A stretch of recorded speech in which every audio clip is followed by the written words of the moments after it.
marketing is a form of investment, and it has to produce. Advertising and marketing dollars have to get a return. Let me just tell you a really quick story here, and then I'll tell you about next week's show. I had a client for years, one of my very most successful clients I've ever had, and this client had a wonderful, wonderful company. Until I talk to the client and get complete approval to discuss things, names, and who they are, I'm not going to share that. But this particular client is an absolutely phenomenal business. Started off with next to nothing, operated it for 25 or so years, maybe longer. The owner became the Entrepreneur of the Year in the state of Virginia.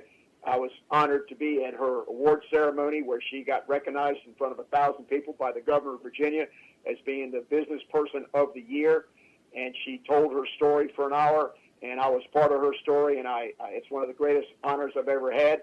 She thanked me publicly as one of the 3 people that helped her succeed. Her father that had passed away and left her some insurance money, a close friend of her father's that was her mentor the first early years when she first went into business.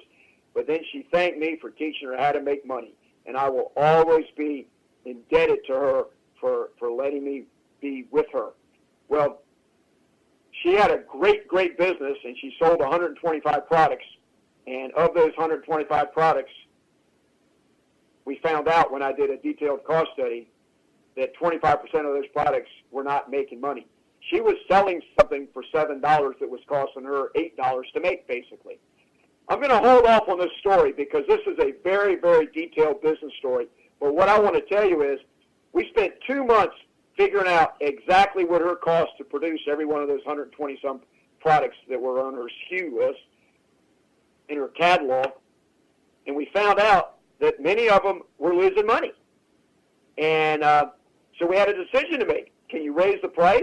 Can we manufacture it and make it for less without changing the quality? Or do we need to just discontinue it? Well, we went through this whole process, and I'm going to give you more detail on it later, but we figured it out. We dropped a lot of the products, and she ended up being incredibly successful, expanded and went national, sold her business this past year for a lot of money, and that's just a quick thumbnail of that. I want to stop for today on knowing your cost and understanding what your sales need to be, and I encourage you to go to rightthink.org, to the website, and study this. It's right there for you. And send me a correspondence, join the website, register, and then I'll get back to you. It's all right there. And I hope that today has helped you. I just really hope that you're following what I'm saying. I've been trying to talk to you at different levels, just like the Bible story that I gave you today, the verse that I gave you. It's at different levels. Everything's at different levels. Well, one of the levels that I want to talk to you about is going to be our show next week. I am incredibly honored to next week to be able to have as my guest Robin Kasarjian. I've talked about Robin a lot on the show. She's one of the most beautiful human beings that I've ever known. She has a nonprofit foundation called the Lionheart Foundation that she started, I think, 25 years ago. She goes into prisons throughout the country with a program called Houses of Healing. She has several other programs through her nonprofit that are geared toward emotional literacy for youth and at-risk youth. She is just an incredible person. She wrote a book 25 years ago called Forgiveness, A Bold Choice for a Peaceful Heart.